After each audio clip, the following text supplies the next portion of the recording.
Open the safe, and $100 million will be yours." Richard Harrington slammed his fist against the vault door so hard his Rolex cracked against the steel. 6 experts, 4 hours.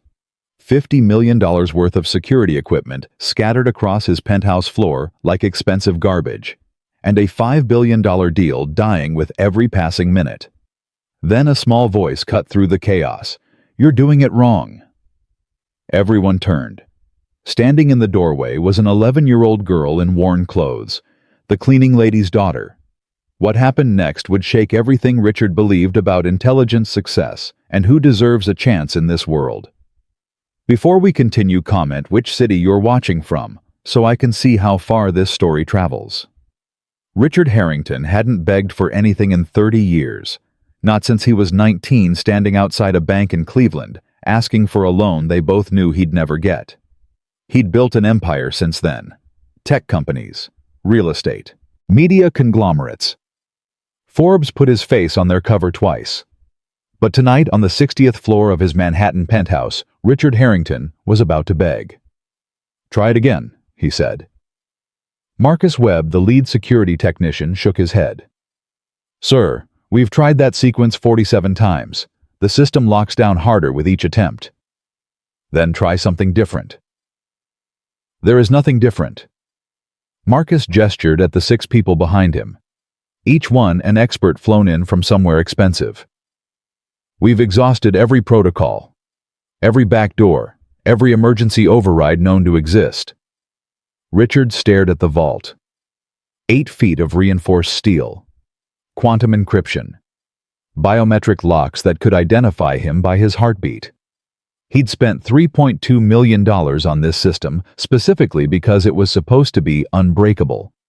He never imagined he'd be the one locked out. "What time is it?" he asked, though he knew. He'd been checking every 3 minutes for the past 4 hours. 9:47 p.m. Dr. Sarah Mitchell answered. She was the cybersecurity specialist from MIT. Richard had donated a building to that university. Right now, he was regretting every brick. "The Singapore office opens in 3 hours and 13 minutes. 3 hours. That's all he had. The Yamamoto contracts sat inside that vault, documents that needed his physical signature before the Asian markets opened. A $5 billion acquisition, 18 months of negotiations. And if those papers weren't signed and transmitted by 1 a.m. Eastern, "What happens if we miss the deadline?" Marcus asked carefully. Richard's jaw tightened. "Yamamoto walks. The deal collapses. 3,000 employees lose their jobs. And my competitors spend the next decade telling everyone that Richard Harrington couldn't open his own damn safe."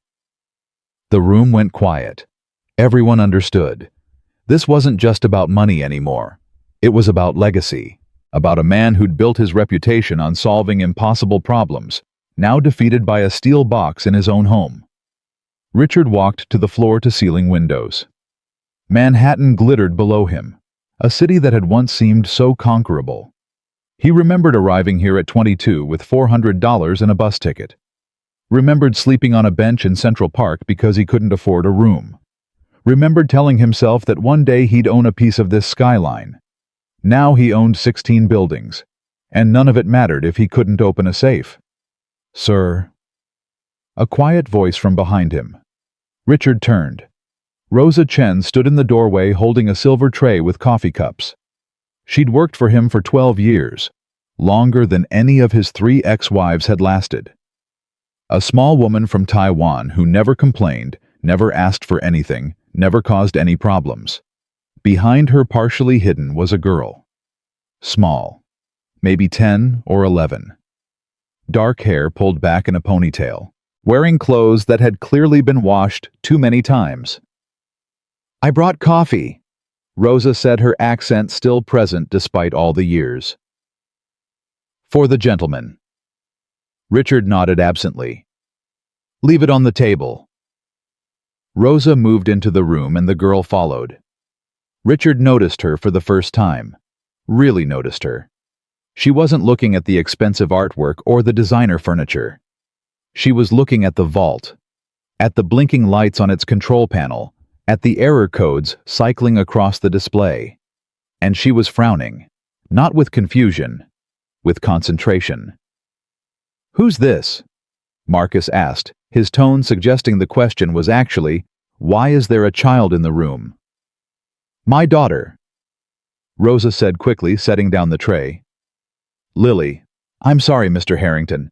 The babysitter canceled and I couldn't find anyone else, and I know it's not professional, but it's fine." Richard waved his hand. He didn't have the energy for this conversation. "She can wait in the staff room." "Yes, sir. Of course." Rosa turned to her daughter. "Lily, come. Don't bother Mr. Harrington." But Lily didn't move. She was still staring at the vault's display panel, her young face intense with focus. "Lily." Rosa's voice carried a sharp edge of fear. "Now." "The error isn't in the encryption," Lily said. The room froze. Marcus laughed, a short, disbelieving bark. "Excuse me. The error codes." Lily pointed at the display without stepping closer. "They're cycling in a pattern. Every 47 seconds, the same sequence repeats. That's not random encryption failure. That's a memory buffer overflow in the authentication subroutine." Dr. Sarah Mitchell's coffee cup stopped halfway to her mouth. Richard turned fully toward the girl. "What did you just say? Your new biometric scanner?" Lily's voice was steady, factual, completely unbothered by the 6 adults now staring at her. "You installed it recently. Maybe last week. It's running on a different temporal framework than the legacy system. Every time you try to authenticate, the new scanner sends verification requests faster than the old encryption can process them, so the old system interprets it as a brute force attack and locks down." Silence. Complete, absolute silence. Then Marcus laughed again, louder this time. "Sir, I don't know what websites this kid has been reading, but we should probably—" "She's right." Everyone turned to Dr. Mitchell. The MIT professor had gone pale. "What?" Marcus demanded. "The temporal mismatch." Dr. Mitchell set down her coffee, her hands not quite steady. "I've been running diagnostics for 3 hours and I missed it. But she's right. The new biometric system we installed last Tuesday is operating at a faster clock speed than the quantum encryption layer. They're not syncing properly." Richard stared at Lily, the cleaning lady's daughter, a child in worn clothes who shouldn't even be in this room, and she'd just diagnosed a problem that 6 experts with advanced degrees couldn't solve. "How do you know about quantum encryption protocols?" he asked slowly. Lily shrugged. "I read a lot. The library has free computers. There are forums where people discuss security systems, and I've taken apart enough broken electronics to understand how things connect." "Broken electronics?" "From the garbage. Behind the computer repair shop on 47th Street. They throw out stuff that still mostly works. I fix it and sell it on eBay." She paused. "That's how I bought Mom a birthday present last year." Rosa looked like she wanted the floor to swallow her whole. "I'm so sorry, Mr. Harrington. I didn't know she was doing that. I'll make sure she stops. We'll leave now. I'm sorry for the interruption." "Wait." Richard held up his hand. His business instincts were firing in ways they hadn't in years. "Lily, if you know what's wrong, do you know how to fix it?" Marcus stepped forward. "Sir, with all due respect, we can't let a child near equipment worth—" "I asked her a question." Richard's voice carried the authority that had made him billions. "Lily, can you fix it?" Lily tilted her head, studying the vault the way a chess player studies a board. "Maybe. I'd need to look closer at the control panel, but theoretically, yeah, I think so." The room erupted. "This is insane. We could be liable for if she damages anything. She's a child." Richard raised his hand again, and silence fell. He looked at Rosa, who was trembling, then at Lily, who wasn't. "If you open that safe," Richard said slowly, a strange smile crossing his face. I'll give you $100 million. Marcus choked. Sir, you heard me. Richard crossed his arms. This team of experts has cost me $200,000 in the last 4 hours and accomplished nothing. If an 11-year-old can do what they can't, I'd say that's worth $100 million. He was joking. Everyone knew he was joking. The kind of dark humor that emerges when a man worth $40 billion is losing a fight to his own security system. But Lily didn't laugh. She looked at Richard with eyes that seemed far too old for her face. I don't want your money, she said. Richard blinked. That wasn't the response he expected. Excuse me. I said I don't want your money. Money doesn't change how people see you. It just changes what they want from you. She glanced at her mother, then back at Richard. But I'll make you a deal anyway. This girl, this tiny girl who shouldn't even be in this room, was negotiating with him. Richard found himself genuinely curious. What kind of deal? Let me try to open your safe. If I fail, we leave and you never have to see us again. My mom keeps her job, no hard feelings, and you pretend this never happened. Lily paused. But if I succeed, you sit down with me for 1 hour, just 1 hour, and you listen to an idea I have. An idea about finding kids like me, kids who are smart but invisible because nobody expects anything from them. The room was silent again. But it was a different kind of silence now, not shock. Something closer to discomfort. Like everyone present was suddenly aware of assumptions they'd been carrying without realizing it. Richard studied the girl, her worn clothes, her second-hand shoes, her mother's uniform that was probably the nicest thing their family owned. And those eyes, those sharp, analytical, completely unintimidated eyes. He thought about his own mother, working 3 jobs while he studied, dying of exhaustion 6 months before his first company went public, never knowing that her son would become one of the richest men in America. Deal, he said. Richard, Marcus protested. We can't let a child, my safe, my company, my decision. Richard gestured toward the vault. Give her access. Rosa grabbed her daughter's arm. Lily, no. Please, if you break something, if anything goes wrong, then we'll be exactly where we are now, Lily said gently. Except you'll have someone to blame who can't afford to pay you back. She smiled at her mother, a smile that carried the weight of too many disappointments and too few opportunities. Mom, this is the first time anyone's ever given me a chance to show what I can do. Please let me try. Rosa's eyes filled with tears. She looked at Richard, then at the security team, then back at her daughter. Promise me you'll be careful, she whispered. I promise. Rosa let go of Lily's arm. She stepped back, clutching her rosary beneath her uniform, and began to pray in Taiwanese. Lily approached the vault. The control panel loomed above her, designed for adults covered in displays and indicators that had meant nothing to the experts who'd been staring at them for hours. But Lily didn't seem intimidated. She studied the interface the way Richard studied acquisition targets, methodically, patiently, looking for weaknesses others had missed. She's actually doing this, Marcus muttered to Dr. Mitchell. We're actually letting a child attempt something we couldn't do. Maybe that's exactly the point, Dr. Mitchell replied quietly. We've been approaching this like engineers, like scientists. Maybe we've been too sophisticated for our own good. Lily began to move around the vault, examining it from angles the adults hadn't considered. She crouched low, studying cable connections near the floor. She pressed her ear against the steel, listening to the electronic humming inside. What is she doing? One of the technicians asked. Reading the system. Dr. Mitchell answered, fascinated despite herself. Not through the interface, through the whole machine, like she's trying to understand how it thinks. Lily stood up. You've been attacking the main control panel. That's wrong. Wrong? Marcus bristled.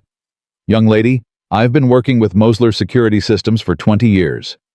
Then you should know they have redundant subsystems for environmental monitoring. Lily interrupted. Temperature, humidity, power fluctuation. Those systems are designed to protect the vault's contents from physical threats, but they're also connected to the main authentication framework. Dr. Mitchell stepped forward. You're suggesting we access the safe through the environmental controls. Not access, convince. Lily pointed to a small auxiliary panel that none of the technicians had paid attention to. That vault's programming has priorities. Security is priority 1, but preservation is priority 0. If the system believes its contents are in danger from environmental failure, it's designed to prioritize data protection over access restriction. Richard felt something shift in his chest. Not hope exactly. Something stranger. The feeling of watching someone see a world he'd stopped noticing. You want to trick the safe into thinking it's in danger, he said slowly. So, it voluntarily lowers its defenses to protect what's inside. Lily nodded. It's the same thing I do when I need to get past locked doors. You don't break them down. You convince them to open. And how does an 11-year-old learn to get past locked doors? Lily's eyes met his. No shame, no embarrassment, just the matter-of-fact honesty of someone who'd learned that survival was more important than appearances. When you're homeless, she said, you learn that every system has a weakness. You just have to think like the system. The word hit Richard like a physical blow. Homeless. The cleaning lady's daughter. He'd assumed she lived in a modest apartment somewhere that Rosa's salary covered the basics of a simple life. He looked at Rosa, who had turned away, shame burning on her face. You've been homeless, Richard asked Lily. Last winter, for 3 months, Mom lost her second job and rent doubled. Lily said it like she was describing the weather. We slept in the subway for a while, then a church shelter. That's where I found the broken laptop that taught me about encryption. Someone had thrown it away because the hard drive was corrupted. I fixed it with parts from 2 other broken machines. The room was absolutely silent. Even Marcus had stopped protesting. Richard Harrington had spent 30 years surrounded by people who wanted something from him. Investment, endorsement, access. He'd developed a radar for manipulation, for flattery, for the thousands of ways people tried to use his wealth to advance their own interests. This girl wanted nothing from him except a chance to prove herself, and she was describing poverty and homelessness like they were just problems to be solved. Obstacles no different from a locked safe or a broken computer. If this doesn't work, Richard said quietly, what happens to you? Lily glanced at her mother. We keep surviving. We always do. Something broke open inside Richard. A wall he'd built over decades of success and isolation.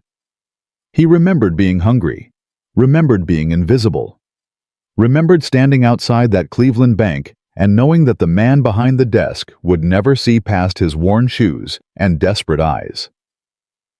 What do you need? He asked. Everyone needs to step back, Lily said, her voice suddenly all business. These systems are designed to detect multiple user inputs as potential threats. I need to work alone. The security team looked at Richard. He nodded once. They stepped back, forming a semicircle around the girl who was now their only hope. Lily turned to the vault. Her small hands hovered over the auxiliary control panel.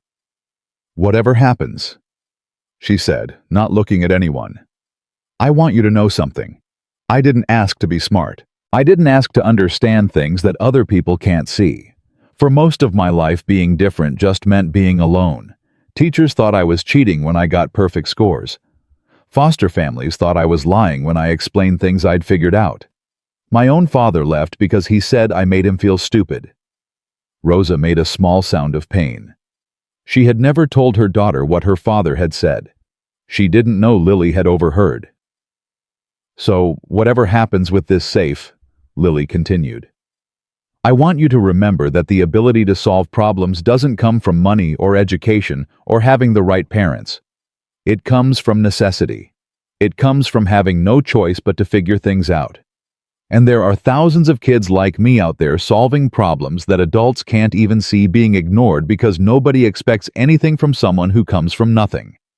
She placed her hands on the control panel. Now please be quiet. I need to concentrate. And Lily began to work. Her fingers moved across the interface with a confidence that seemed impossible for someone her age. She wasn't attacking the system like the experts had.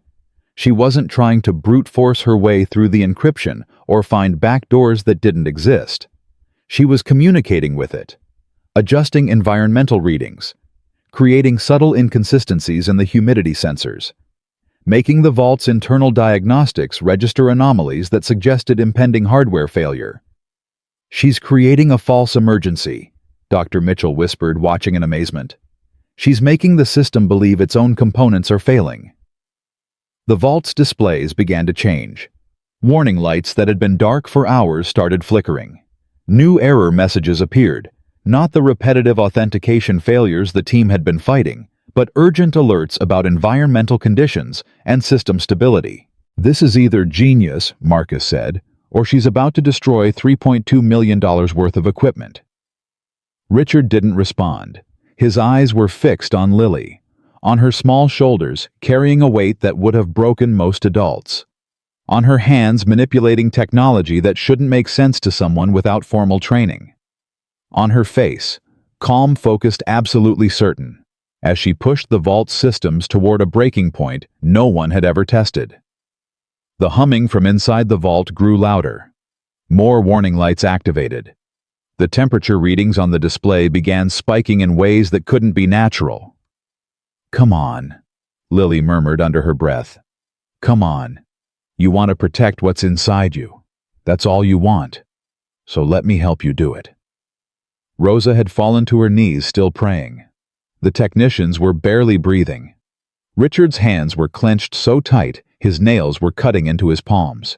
Everything. $5 billion, 3,000 jobs, one man's legacy, one girl's chance to be seen, hung on what happened in the next few minutes. Then, all the displays went dark. The vault fell completely silent.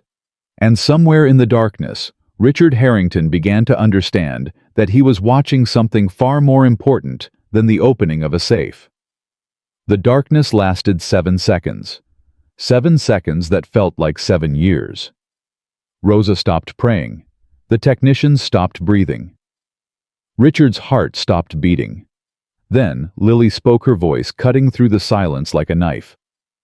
"It's working. Working." Marcus stepped forward despite himself. "Everything just shut down.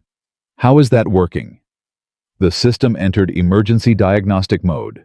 Lily's hands were still on the control panel, but she wasn't moving them. She was waiting.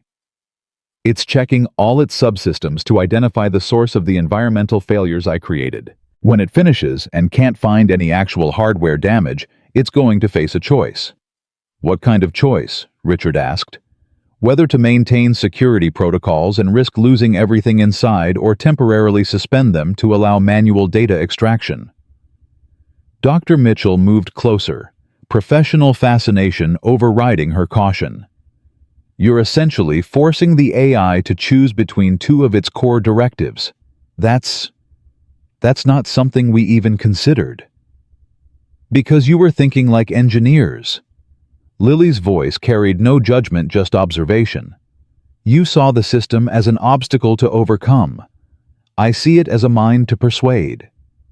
The vault's internal humming changed pitch. Something was happening inside. Processes running that hadn't activated during the 4 hours of expert attempts.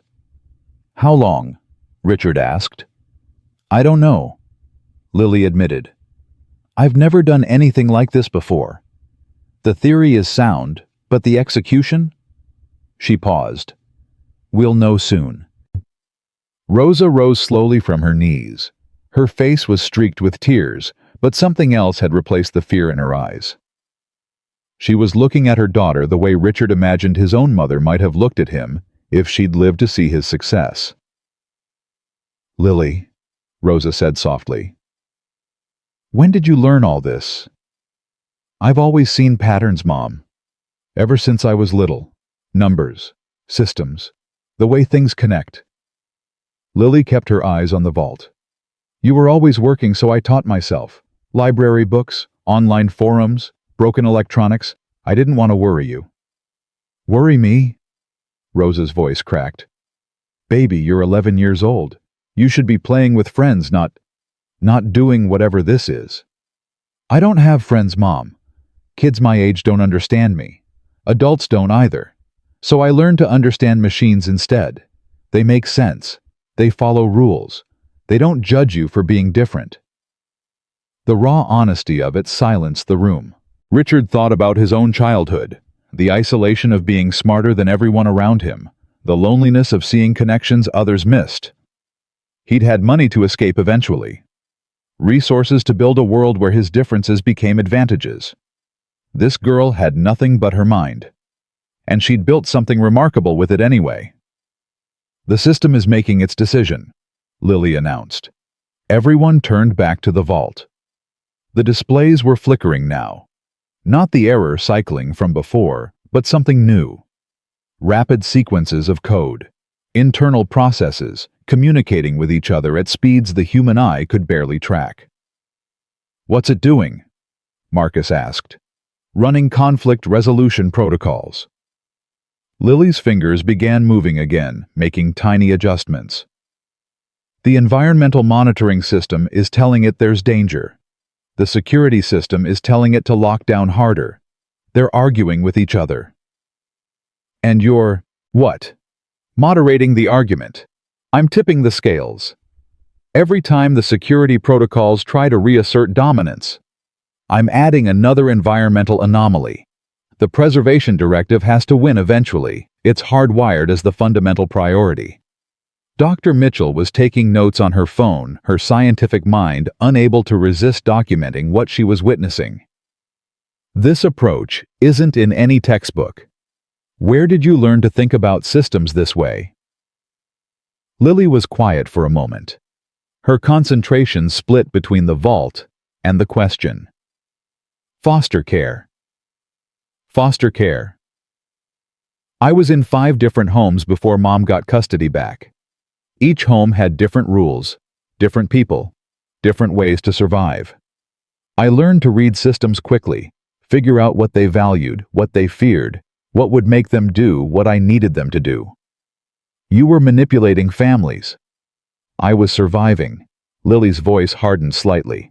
When you're 7 years old, and the adults who are supposed to protect you only care about the check they get for keeping you, you learn to adapt, or you get hurt, or you disappear into a system that forgets you exist. Richard felt his chest tighten. He'd given millions to charitable foundations, attended galas for foster care reform, written checks that made him feel good about himself. But he'd never actually met someone who'd lived it. Never looked into the eyes of a child who'd learned to manipulate adults because it was the only way to stay safe. I'm sorry, he said. The words felt inadequate. Lily glanced at him briefly. Why, you didn't do anything to me. That's the point. I didn't do anything. People like me never do. We write checks and feel virtuous, and never think about kids like you learning to survive in systems we fund but don't fix. The admission hung in the air. Marcus and the other technicians shifted uncomfortably. Dr. Mitchell stopped typing. The system's fighting back, Lily said suddenly, her attention snapping back to the vault. Harder than I expected. The displays were showing new patterns now. Warning messages that looked different from before. More aggressive, more insistent. The vault was no longer just defending itself. It was counterattacking. What's happening? Secondary security protocols. Lily's fingers moved faster. I didn't account for this layer. When the primary system can't resolve the conflict between security and preservation, it kicks up to a higher authority. A metasystem designed to handle exactly this kind of contradiction.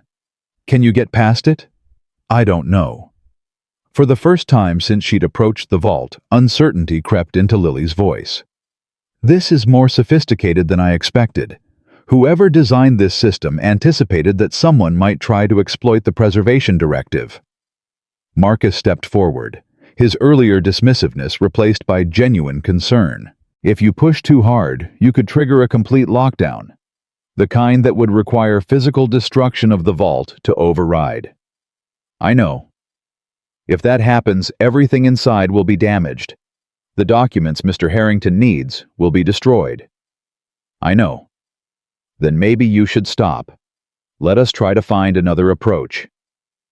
Lily turned to look at him. Her young face was tired. 4 hours of watching adults fail, followed by 30 minutes of intense mental effort. But her eyes were still sharp. What approach? You've tried everything. Called everyone. Used every tool in that expensive pile of equipment on the floor. She gestured at the scattered diagnostic devices without looking at them. If I stop now, Mr. Harrington loses his deal. Your team goes home with a massive failure on your record, and I go back to being invisible. This isn't about you being visible or invisible. Yes, it is. Lily's voice was firm but not angry. That's exactly what this is about. Every person in this room has credentials, degrees, experience, things that make other people take you seriously. I have nothing. Just a brain that works differently than most people's, and 11 years of learning to solve problems nobody else could solve for me. She turned back to the vault. So I'm not stopping. Not because I want Mr. Harrington's money or approval, but because this is the first time in my life that being different might actually matter. That seeing patterns others miss might actually help someone instead of just making me weird. Rosa moved toward her daughter, then stopped. She wanted to protect Lily, to pull her away from this impossible challenge, to go back to the simple life of cleaning and surviving and hoping for nothing more than tomorrow. But she could see something in Lily's posture that she'd never seen before. Purpose. Not just survival, but meaning. Baby, Rosa said quietly. Whatever happens, I'm proud of you. Lily's shoulders shifted slightly. A tiny acknowledgement that she'd heard, but she didn't look away from the vault. The metasystem is running predictive analysis, she said, her voice taking on a technical tone that seemed impossible for her age. It's trying to determine whether the environmental threats are real or simulated. If it concludes they're simulated, it'll assume this is an attack and initiate full lockdown. Can you make it believe the threats are real? That's what I'm trying to do. But I need to create inconsistencies that look organic, not manufactured. Real equipment failures don't follow neat patterns.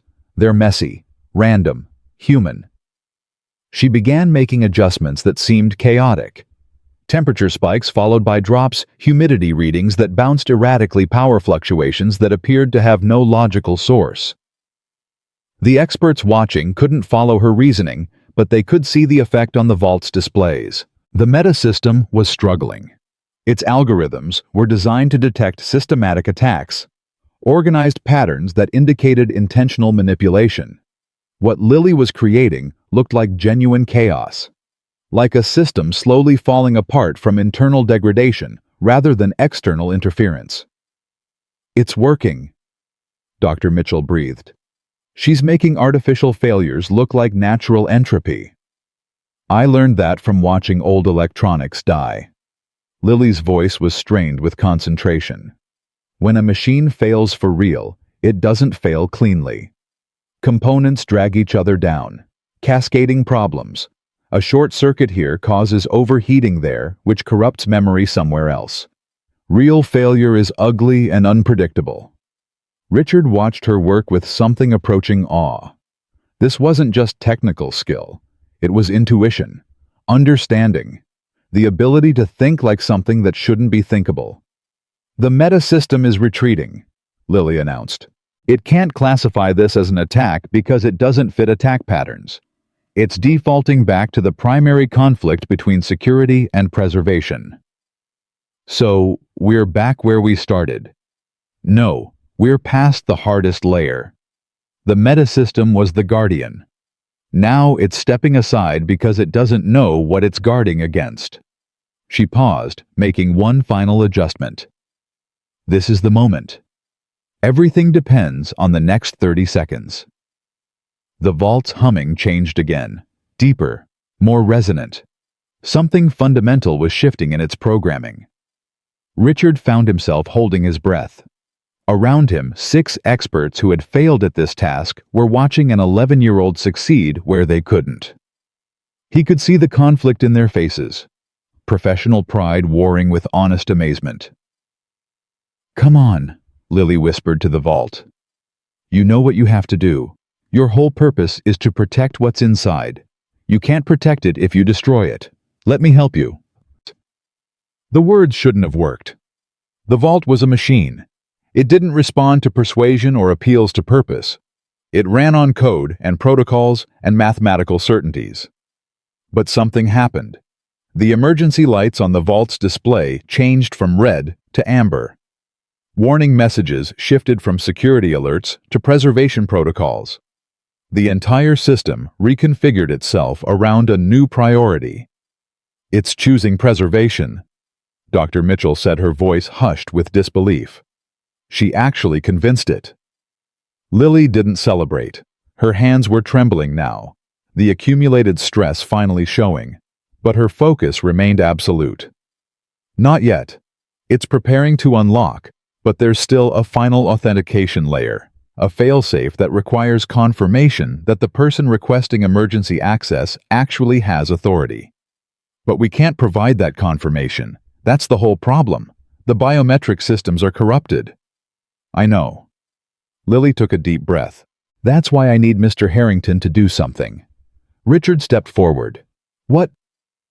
"Put your hand on the vault door, not the control panel. The door itself." "Why?" "The emergency preservation protocol allows for backup authentication through direct physical contact. The vault's external sensors can detect heartbeat, body temperature, and electrical conductivity. If it recognizes you as the registered owner, it will complete the unlock sequence." Marcus started to object. "That's not how the system is designed to—" "That's exactly how it's designed," Dr. Mitchell interrupted. "It's in the original Mosler specifications. Emergency physical contact authentication. I forgot about it because it's considered obsolete. Nobody uses it anymore because the biometric scanners are supposed to be more reliable." "But the biometric scanners are what created this problem," Lily said. "Sometimes the old ways work better than the new ways." Richard approached the vault. The steel door felt cold under his palm, cold and impossibly heavy with the weight of everything depending on the next few moments. "Now what?" he asked. "Now you wait. The system is going to analyze your biological signatures and compare them to its records. If there's a match, it will complete the emergency unlock. And if there isn't—" Lily's silence was answer enough. The vault hummed. Richard could feel vibrations through his palm, processes running decisions being made inside silicon chips that would determine whether an 11-year-old girl had just accomplished the impossible. 20 seconds passed, then 30, then a minute. "Something's wrong," Marcus said. "No." Lily's voice was strained but certain. "The system is being thorough. It's cross-referencing multiple databases. Give it time." Richard kept his hand pressed against the cold steel. He thought about his mother's hands, worn and rough from years of cleaning other people's floors.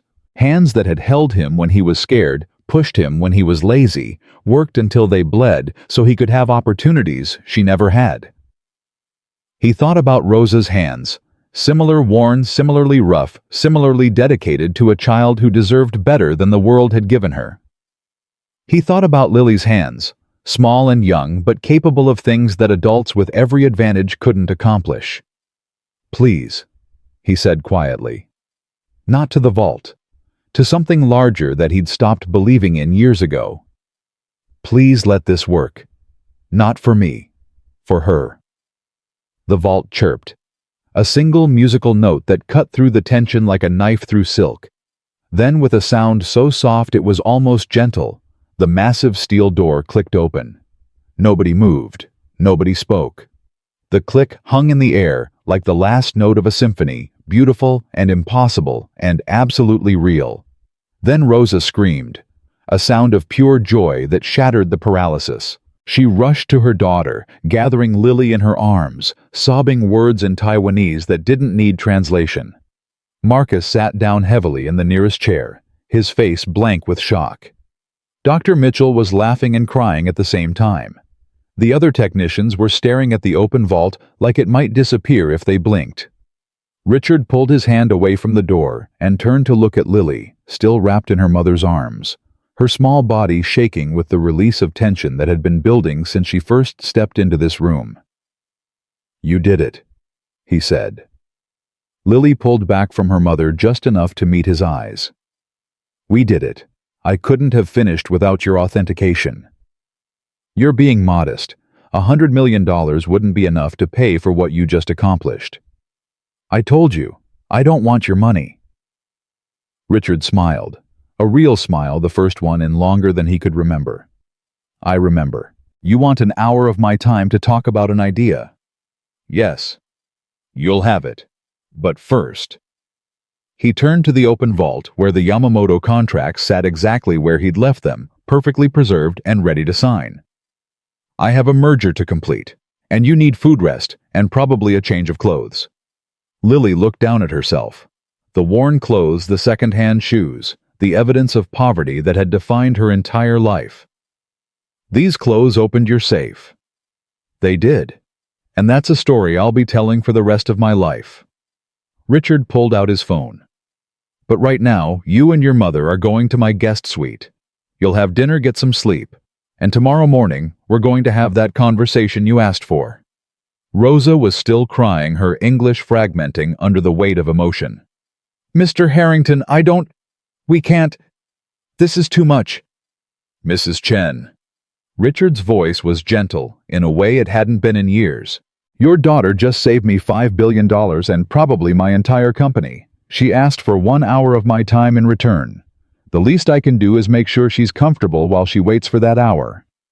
He turned to his security team, the experts who had failed where a child succeeded. "Marcus, cancel the emergency protocols. Dr. Mitchell, I want a full technical analysis of what just happened here. How Lily diagnosed the problem and how she solved it. Document everything." "Sir," Marcus said slowly. "What happened here tonight? It shouldn't have been possible.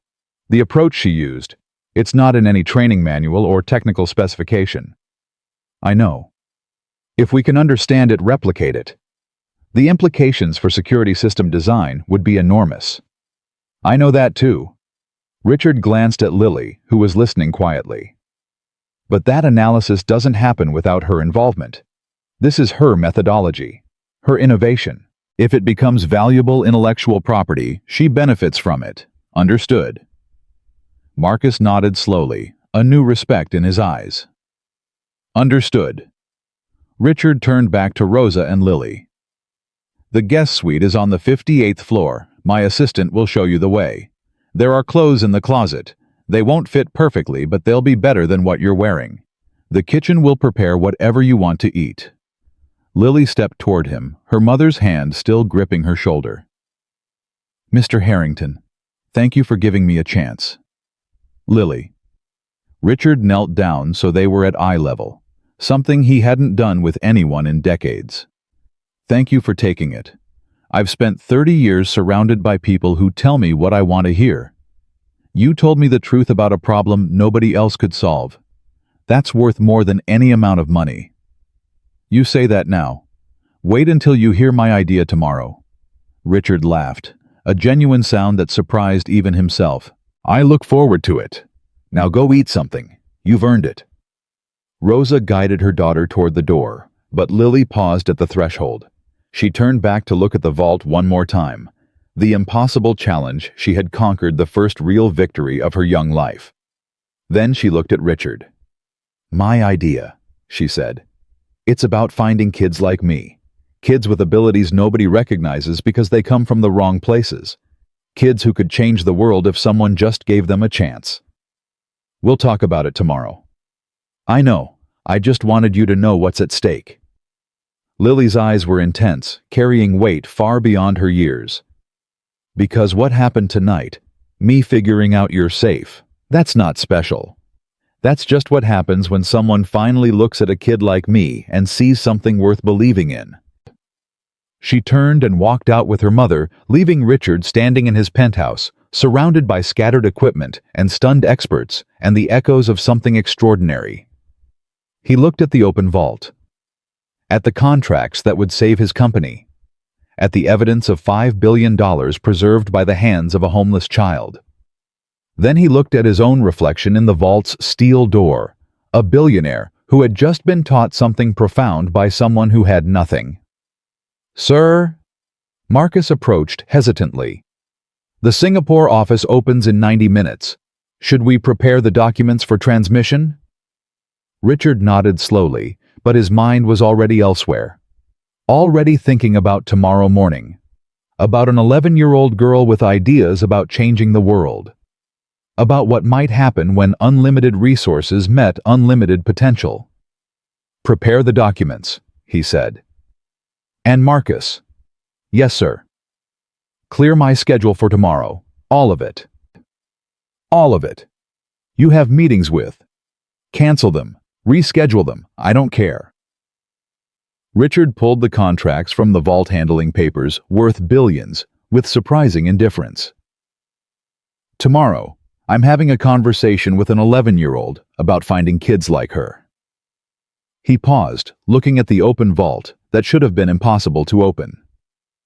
"I have a feeling it's going to be the most important conversation I've had in years." Lily didn't sleep that night. Not because the bed was uncomfortable. It was the softest thing she'd ever touched, like sleeping on a cloud made of silk.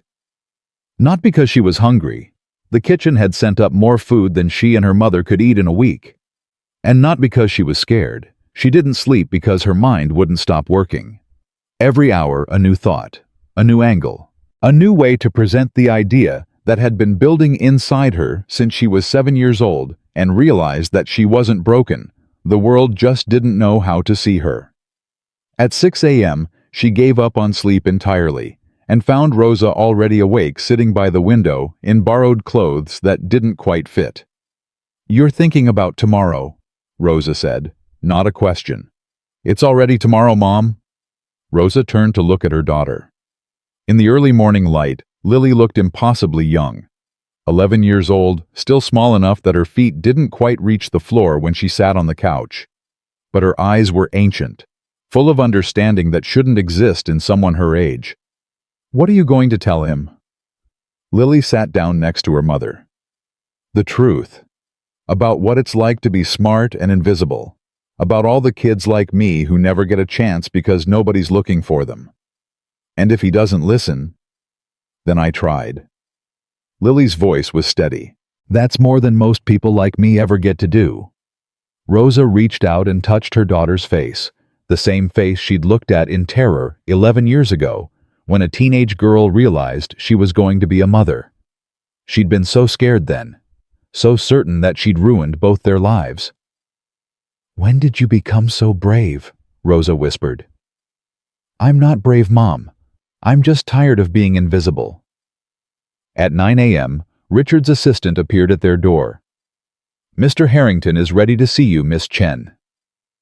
Lily stood up, straightening the borrowed clothes that hung slightly loose on her small frame. Rosa moved to follow, but Lily held up her hand. "I need to do this alone, Mom. Baby. If you're there, he'll see me as a child who needs protection. I need him to see me as someone with ideas worth hearing." Lily hugged her mother briefly. "I'll be okay. I promise." Rosa watched her daughter walk away. Watched this tiny girl who had survived things that would break most adults, who had taught herself things that experts couldn't understand, who had somehow maintained hope in a world that had given her every reason to abandon it. "I believe in you," Rosa called after her. Lily didn't turn around, but her shoulders straightened slightly. She had heard. Richard was waiting in his study, a different room from last night, smaller and more personal. He'd chosen it deliberately. The formal office where the safe crisis had unfolded was designed to intimidate. This room was designed for real conversation. "You look tired," he said as Lily entered. "So do you." Richard smiled slightly. I was up until 4 a.m. completing the Yamamoto merger. Thanks to you, by the way. The documents were transmitted with an hour to spare. You're welcome. Lily sat down without being invited. A small act of confidence that Richard noted. Most adults waited for permission in his presence. Can we skip the small talk? Direct. I appreciate that. Richard leaned forward. You said you have an idea about finding kids like you. I'm listening. Lily took a deep breath. This was the moment she'd been preparing for, not just since last night, but since she'd first understood that her intelligence was a gift that nobody knew how to value. There are thousands of kids in America right now with abilities that nobody recognizes. She began. Not because they're hiding those abilities, but because the systems designed to identify talent don't know how to look for intelligence that develops outside traditional environments. What do you mean by traditional environments? Schools, stable families, economic security. Lily's voice was clear and measured. She'd rehearsed this in her head 100 times. The tests we use to identify gifted children assume certain baseline conditions. Access to education, exposure to academic language, time and safety to develop skills in conventional ways. Kids who don't have those conditions, homeless kids, foster kids, kids whose parents work 3 jobs, they develop intelligence differently. Richard nodded slowly. You're saying the tests are biased. I'm saying the tests measure what they're designed to measure. Intelligence that looks a certain way. But there are other kinds of intelligence that are just as valuable. Problem solving under pressure. Pattern recognition in chaotic environments. Creative thinking born from necessity rather than opportunity. Like what you did with my safe. Exactly. Lily leaned forward, her intensity matching his. I didn't learn quantum encryption in a classroom. I learned it from forums and broken electronics and the desperate need to understand things that nobody would explain to me. My intelligence developed in response to my environment, and that environment was poverty, instability, and being constantly underestimated. Richard was quiet for a moment, processing. So what are you proposing? A new approach to talent identification. Instead of waiting for kids to succeed in traditional systems that were never designed for them, we go looking for intelligence where it actually develops. Homeless shelters, juvenile detention centers, foster care facilities, immigrant communities where kids are translating for their parents at age 6. Anywhere that necessity forces children to become problem solvers before they're taught to be students. And how would you identify these kids? Lily pulled out a piece of paper, notes she'd written during her sleepless night, cramped handwriting covering both sides. Different metrics, not test scores, but demonstrated ability to solve real-world problems. The kid who figures out how to get free Wi-Fi in a shelter. The one who creates a system for sharing food among homeless families. The one who learns to read people so well they can predict danger before it arrives. Those aren't academic skills. No, they're survival skills. But they come from the same place academic skills come from, an intelligent mind engaging with its environment. We just don't value them because they develop in environments we don't respect. Richard took the paper from her hand and studied her notes. The handwriting was childish, but the ideas were anything but. She'd outlined assessment criteria, outreach strategies, partnership possibilities with existing organizations. A fully formed proposal from someone who couldn't legally work for another 5 years. You've thought about this extensively, he said. I've thought about nothing else for 4 years. Lily's voice carried a weight that made Richard look up. Since I was 7, and my teacher told me I was cheating because there was no way a homeless kid could understand advanced mathematics. She didn't believe me when I showed her I could do it. She just kept saying it wasn't possible. What happened? She called my mom, accused her of helping me cheat, said that people like us should be grateful for the chance to be in school at all, not trying to pretend we were something we weren't. Lily's jaw tightened at the memory. Mom got so scared she told me to stop doing well in class. She thought if I was too smart, people would take me away from her. Richard felt something shift in his chest. He'd faced discrimination in his life, the subtle and not-so-subtle barriers that existed for someone of Middle Eastern descent in American business. But he'd also had money to buffer him education, to credential him connections to open doors. This child had nothing but her mind, and the world had tried to convince her that even that was impossible. "What happened after that?" he asked quietly. "I learned to hide, got average grades on purpose, stopped raising my hand in class, pretended to be like everyone else." Lily's voice was flat, but Richard could hear the pain underneath. "It was safer that way, for me and for Mom."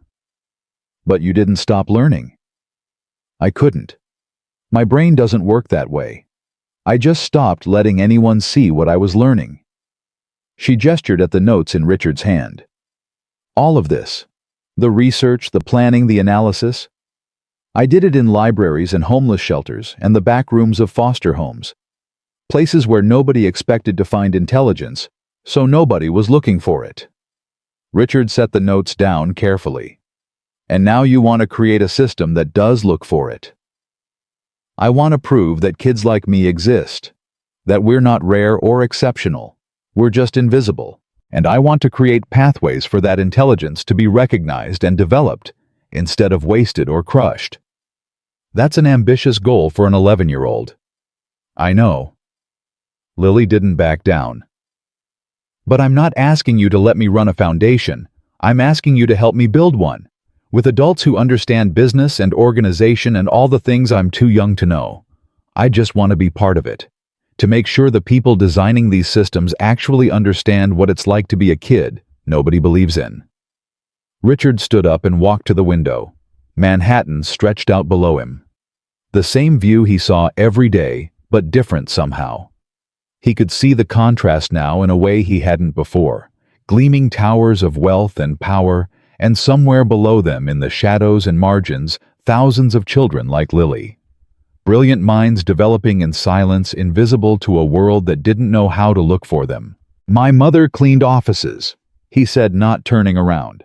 "In Cleveland. She worked nights so she could be home when I went to school. Slept 3 hours a day. Did that for 15 years. Lily waited, sensing that this was important. "She died 6 months before my first company went public. Exhaustion and stress, and a body worn out from decades of work that nobody valued."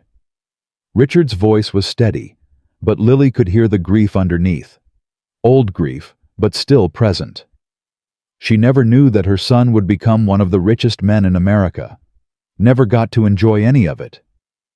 "I'm sorry." "Don't be sorry. Be angry." Richard turned to face her. "I've been angry for 30 years.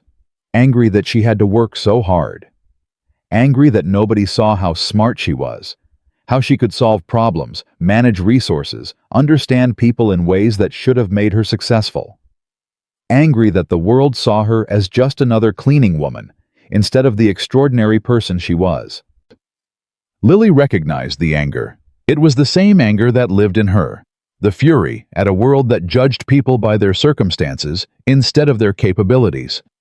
"That's why I'm here," she said. "Not for me. For all the moms like yours and mine. And for all the kids who are watching their parents be invisible and wondering if that's their future too." Richard sat back down closer to Lily this time. What would this foundation actually do? Specifically, 3 things. Lily counted on her fingers, a childish gesture that contrasted sharply with the sophistication of her proposal. First, identification. We develop new assessment tools that recognize non-traditional intelligence. We train outreach workers to look for the signs that I described: evidence of problem-solving ability, creative thinking, pattern recognition. We go to the places where these kids are, and we actually see them. Second, support. Once we identify these kids, we give them resources, not just money. Access. Mentors who understand what it's like to be smart and overlooked. Educational opportunities that adapt to different learning styles and life circumstances. Connections to people who can help them develop their abilities in whatever direction makes sense for them. And third, Lily's voice hardened slightly, advocacy. We push for changes in how institutions identify and nurture talent. We challenge the assumption that intelligence can only develop in privileged environments. We force the people with power to acknowledge that they've been missing huge amounts of human potential because they weren't willing to look for it in the wrong places. Richard was silent for a long moment. He'd heard hundreds of pitches in his career, business plans, investment opportunities, charitable proposals. Most of them were polished and professional, and ultimately forgettable. This was different. This was raw. This was personal. This was an 11-year-old girl who had lived the problem she was trying to solve, presenting solutions with the kind of clarity that only comes from genuine understanding. The resistance will be enormous, he said finally. Institutions don't like being told they've been failing. People with credentials don't like being challenged by people without them. And any system that disrupts existing hierarchies will face powerful opposition from those who benefit from the status quo. I know. Lily didn't seem intimidated. But the alternative is what keep doing things the way we've been doing them. Keep losing kids like me to systems that don't know how to see us. Some would say it's not worth the fight. Some people have never had to fight just to be recognized as human. Lily's voice carried an edge that was surprisingly adult. When you're invisible, you have two choices: accept it and disappear, or fight to be seen no matter what it costs. Richard studied her face. This child who had somehow developed the strategic mind of a general and the conviction of a revolutionary, who had survived things that would have broken most adults and emerged with a vision for changing the world. Why me? He asked. You could have approached any number of wealthy people, foundations, government agencies. Why did you choose to make your case to the billionaire whose safe you happened to crack? Lily was quiet for a moment, considering her answer. Because of your mother. Richard's expression flickered, surprise breaking through his carefully maintained composure. I researched you, Lily continued. When Mom first got the job here, I wanted to know who she was working for. I read every article, every interview, every profile. And in almost all of them, you mention your mother, the cleaning woman who raised you, the person you became successful to honor. That's not a secret. No, but what I noticed was that you always sound sad when you talk about her, not proud, sad, like her story is a tragedy instead of a triumph. Lily leaned forward. And I thought, here's a man who understands what it's like to watch someone you love be invisible, who carries that grief with him every day, who might actually understand why finding kids like me matters. Richard felt his throat tighten. 30 years of carefully controlled emotions, and this child had cut through all of it with a few sentences. I wasn't wrong, was I? Lily asked softly. You do understand. Yes. The word came out rougher than Richard intended. I understand. Then help me. Not because you feel guilty about your mother or because you want to feel good about yourself. Help me because you know what's at stake. Because you've seen firsthand what happens when intelligence develops in the shadows. And because you have the resources to actually change things. Richard took a deep breath. In 30 years of business, he'd learned to never make decisions emotionally.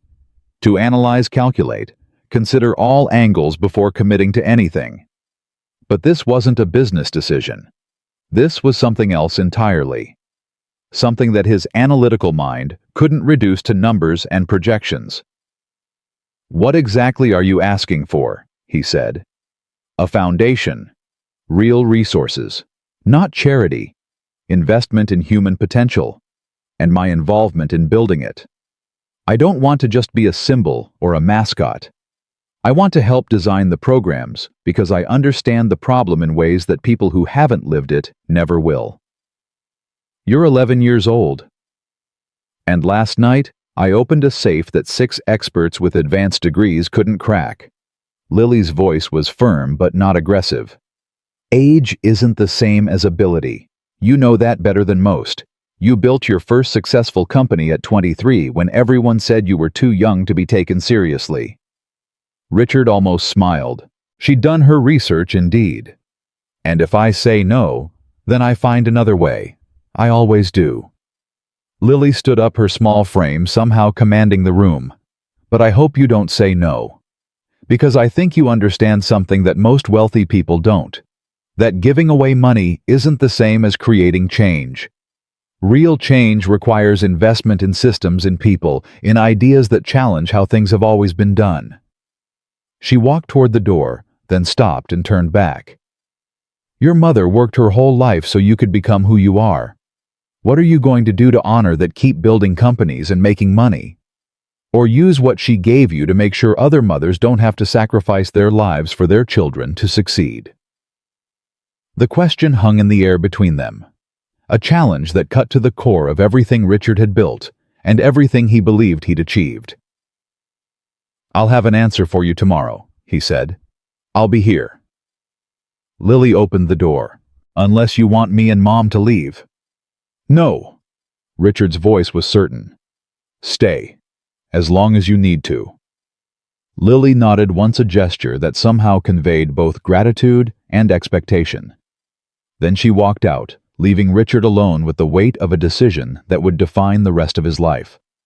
He sat in silence for a long time, staring at Lily's handwritten notes, the cramped writing of a child, the ideas of a visionary, and somewhere in between the ghost of his mother, still cleaning floors, still invisible, still waiting for her son to understand what her sacrifice really meant. Richard picked up his phone and called his chief financial officer. Patricia, I need you to look into the legal structure for establishing a major charitable foundation. Something substantial, potentially 9 figures. 9 figures, Richard, that's... I know what it is. I need options on my desk by tomorrow morning. He paused. And Patricia, this one matters, more than anything we've done before. He hung up before she could ask questions he wasn't ready to answer. Then he looked out the window at Manhattan again. At the city that had made him rich, at the world that had shaped him, at the future that suddenly seemed full of possibilities he'd never considered. An 11-year-old girl had just changed everything. Now Richard had to decide what he was going to do about it. Richard didn't sleep that night either. He sat in his study until 3 a.m. reading through every document Patricia had sent him. Legal structures for charitable foundations, tax implications, governance requirements, the mechanics of giving away more money than most people could imagine. But that wasn't what kept him awake. What kept him awake was a question he couldn't answer with numbers or analysis. A question that had haunted him for 30 years, ever since he'd stood at his mother's grave and promised her that her sacrifice would mean something. Had it meant anything? Really? He'd built an empire, created thousands of jobs, donated millions to causes that made him feel virtuous. But what had actually changed? The same systems that had crushed his mother still crushed millions of others. The same blindness that had made her invisible still made countless people invisible every day. Lily's words echoed in his mind. What are you going to do to honor that? At 5 a.m., Richard made a phone call he'd never expected to make. Dr. Mitchell, it's Richard Harrington. I apologize for the early hour. Mr. Harrington. Sarah Mitchell's voice was thick with sleep. Is something wrong with the vault? No, the vault is fine. I'm calling about Lily Chen. There was a pause on the other end. The girl who opened it. Yes. I need to ask you something, and I need you to be completely honest with me. Of course. Richard took a deep breath.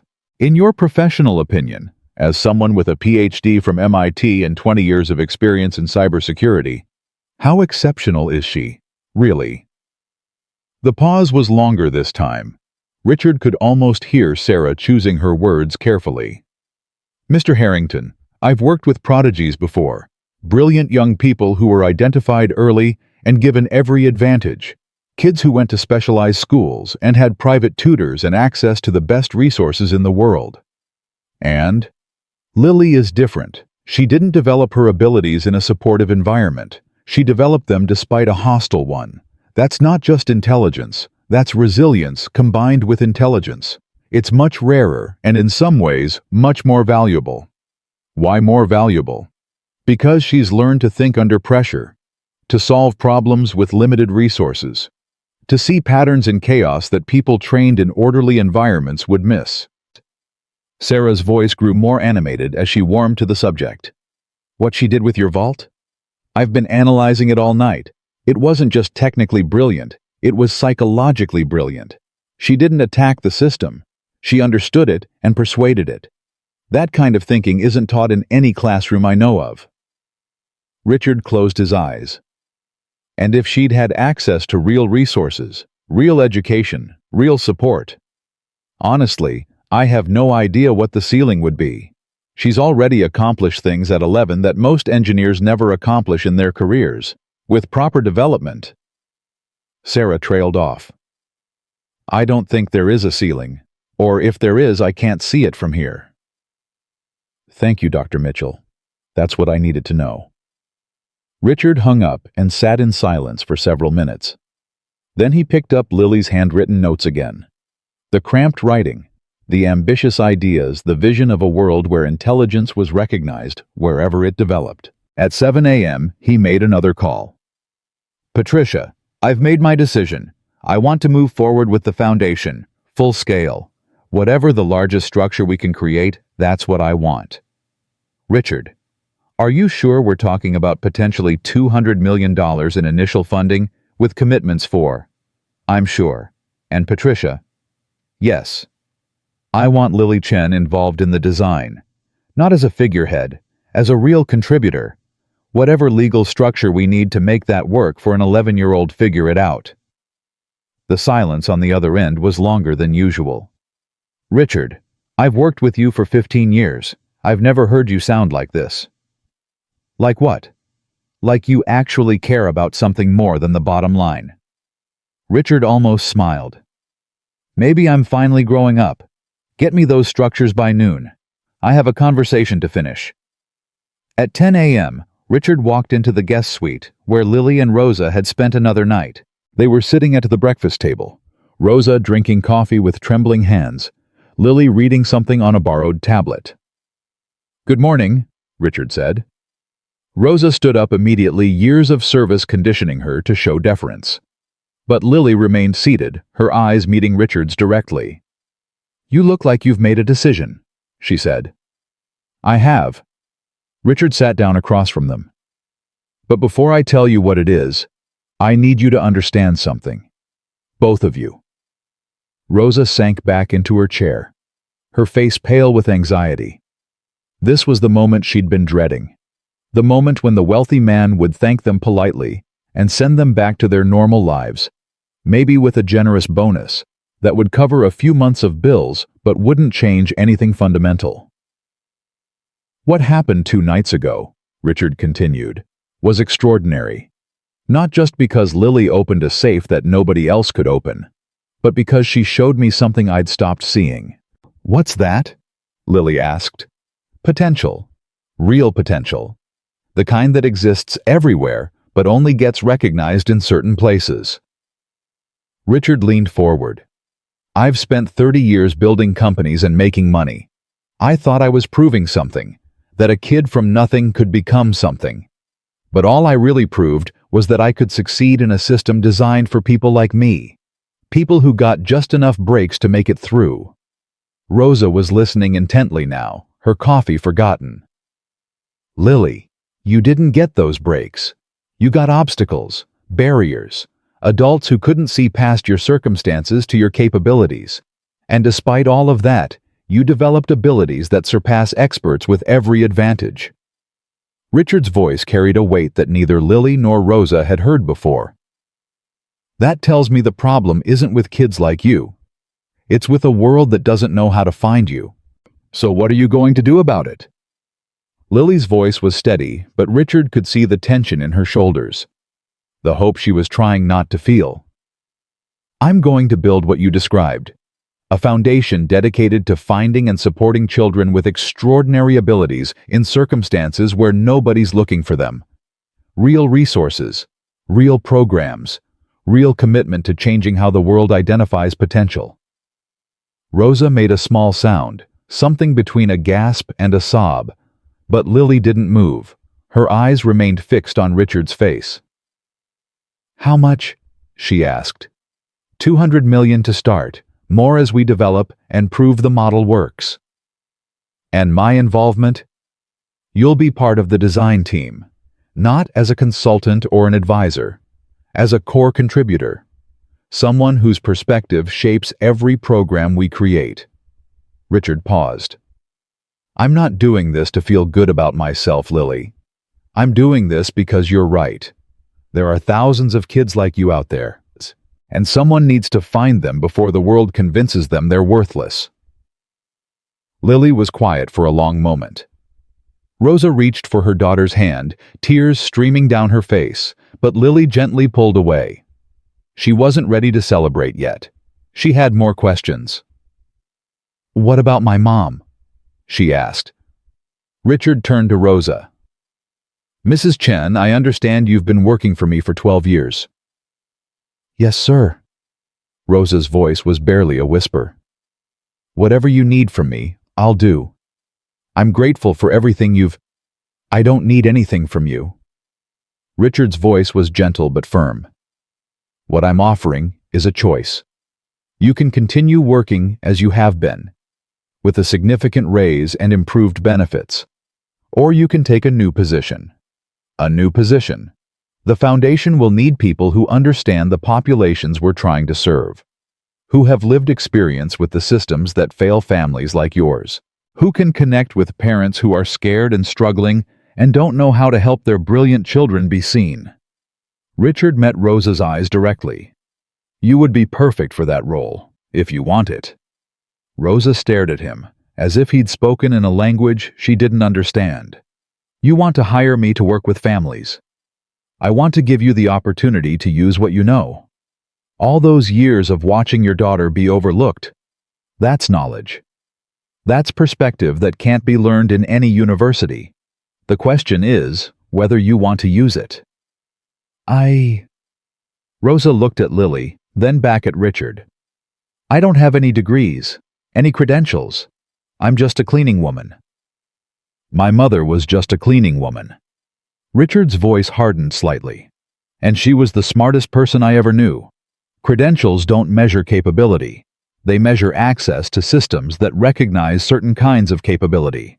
You've spent 12 years working in my home, raising a daughter alone, surviving things that would break most people. That's capability." Lily squeezed her mother's hand. "Mom, he's right. You understand things about families like ours that nobody with a degree could ever understand." Rosa's tears were flowing freely now, but something was changing in her face.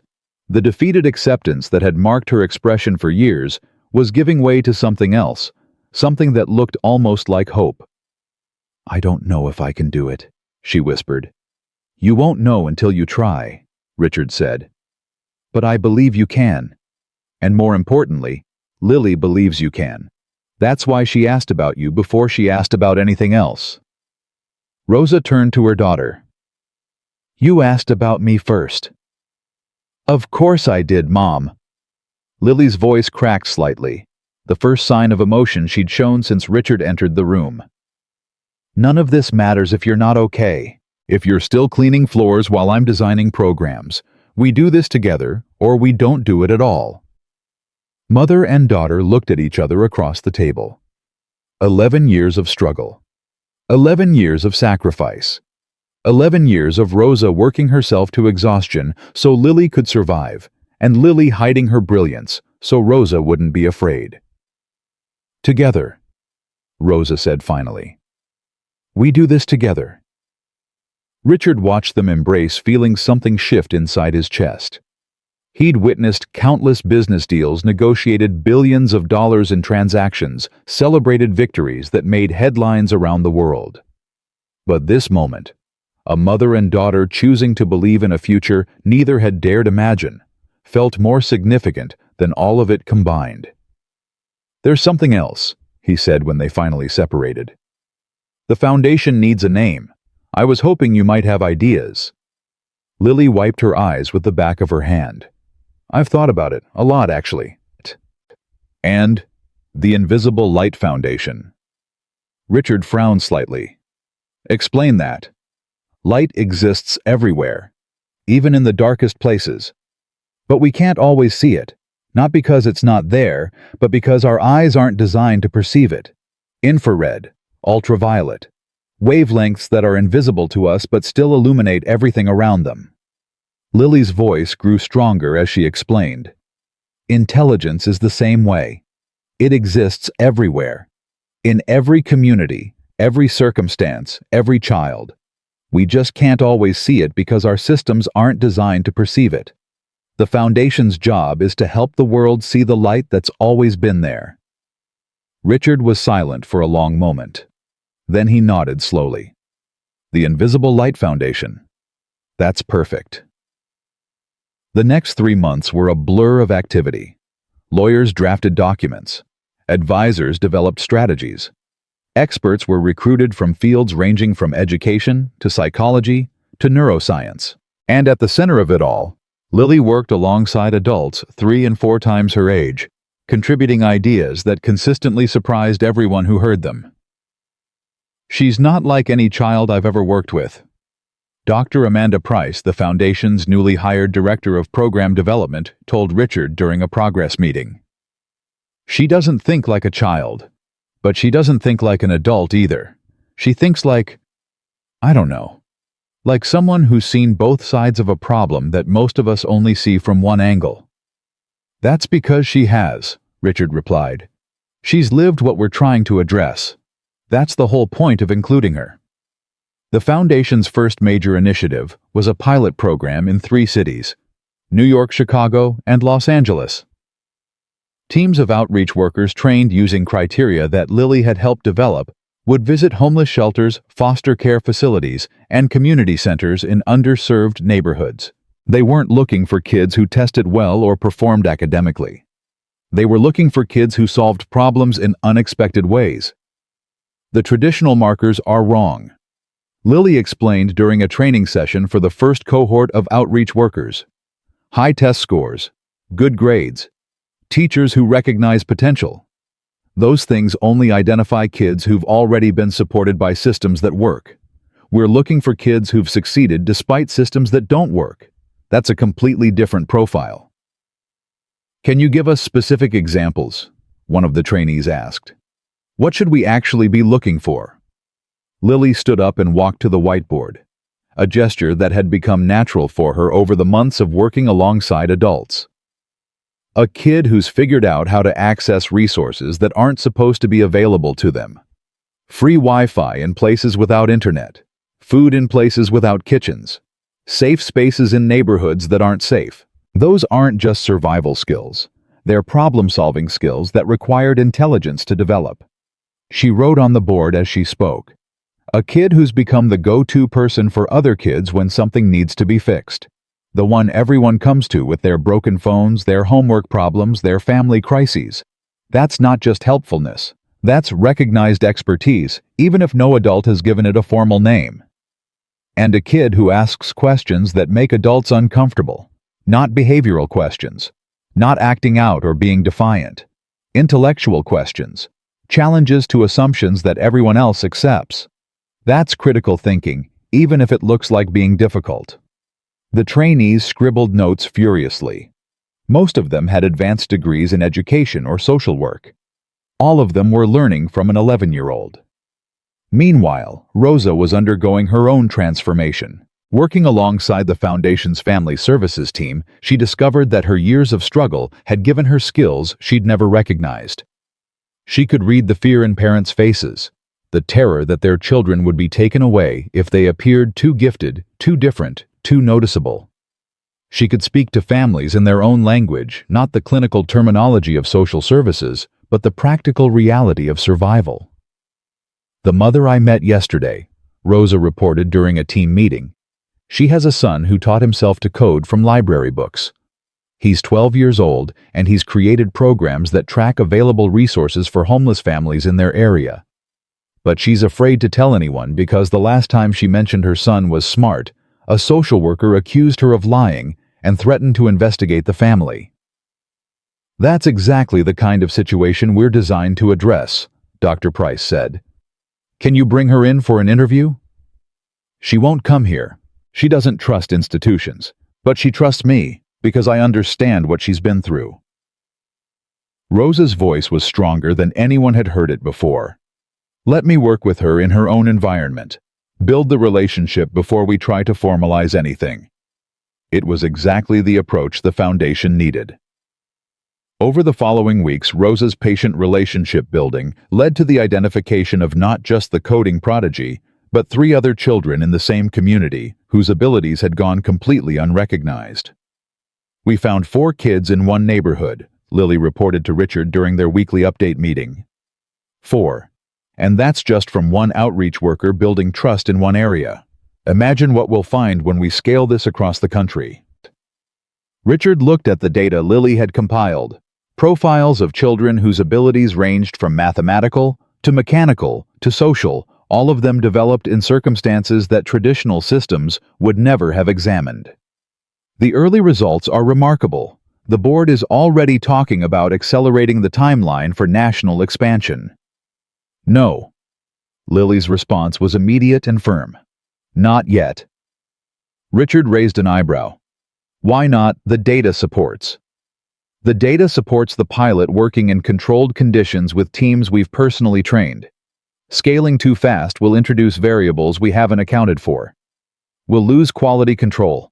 We'll make mistakes that hurt kids instead of helping them." Lily shook her head. "We have one chance to prove this model works.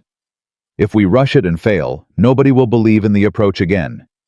We have to get it right before we get it big." Richard studied her face. The same intensity she'd shown when facing his locked vault.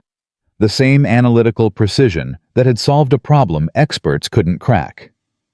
"You're right. I got carried away by the success. That's what I'm here for." Lily's mouth quirked in something close to a smile. "To remind you when you're being impatient. An 11-year-old is teaching me patience. My board would find that hilarious. Your board should find it instructive." Lily's voice was serious again. "The whole point of this foundation is that valuable perspectives can come from unexpected places. If you can't accept that from me, how can you expect the world to accept it from the kids we're trying to help?" Richard nodded slowly. "Point taken." 6 months into the pilot program, the foundation had identified 127 children across the 3 cities. Children with exceptional abilities in technology, mathematics, creative problem-solving, social intelligence, and dozens of other domains. More importantly, they had begun developing support systems that actually worked. "The key insight," Lily explained during a presentation to potential donors, "is that we can't just identify these kids and then plug them into existing systems. The existing systems are what failed them in the first place. We have to create new pathways that recognize different types of intelligence and different ways of developing it." She clicked to a slide showing before and after profiles. "This is Michael. When we found him, he was a 14-year-old in foster care who had been labeled as behavioral problem because he kept taking apart electronics without permission. What the label didn't capture was that he was teaching himself engineering by studying how things worked. Now he's in a mentorship program with a professional engineer developing projects that address real needs in his community. His behavioral problem turned out to be an engineering gift that no one knew how to support." The donors murmured among themselves. One of them raised a hand. "How do you measure success? How do we know this is actually working?" Traditional metrics would say test scores, academic achievement, graduation rates. Lily shook her head. "But those metrics were designed to measure success in systems these kids don't fit into. We measure different things. Problem-solving ability over time, project completion rates, self-reported confidence and sense of possibility, and most importantly, whether the kids themselves feel seen, whether they believe their abilities matter and can lead somewhere meaningful. That seems subjective. Intelligence is subjective." Lily's voice was patient but firm. What counts as smart depends entirely on who's defining it. For generations, we've let privileged institutions define intelligence in ways that exclude most of humanity. We're not throwing out measurement. We're expanding what we measure and how we measure it. After the presentation, Richard found Lily standing alone by a window, looking out at the city. "That went well," he said. "Did it?" Lily's voice was tired, the first time Richard had heard that tone from her. "We raised money, we impressed people. But sometimes I wonder if any of it matters." "What do you mean? 127 kids in 6 months. That sounds like a lot. But there are millions of kids out there who need what we're offering. Millions. And even if we scale to every city in America, we'll never reach most of them." She turned to face him. "Sometimes I feel like we're bailing out the ocean with a teaspoon." Richard moved to stand beside her. "I felt that way when I started my first company. Like the problems were too big, the obstacles too many, the goal too far away." "What did you do?" "I kept going. Not because I was certain I'd succeed, but because the alternative was giving up. And giving up would have meant my mother's sacrifice was for nothing." He paused. "You'll never save every kid who deserves to be saved, but every kid you do save matters. To them. To their families, to the innovations they'll create, and the problems they'll solve, and the kids they'll help someday, because someone helped them first." Lily was quiet for a long moment.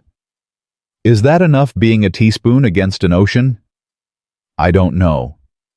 Richard's voice was honest. "But it's more than most people do. And it's infinitely more than what was being done before you walked into my office and told me I was doing it wrong." Lily almost smiled. "I didn't say you were doing it wrong. You said I was approaching the safe wrong. Same thing, really." Richard put a hand on her shoulder, a gesture that would have felt awkward 6 months ago, but now felt natural. "You changed my thinking, Lily. About intelligence, about potential, about what my wealth could actually accomplish. Whatever happens from here that matters." "I hope so." Lily turned back to the window.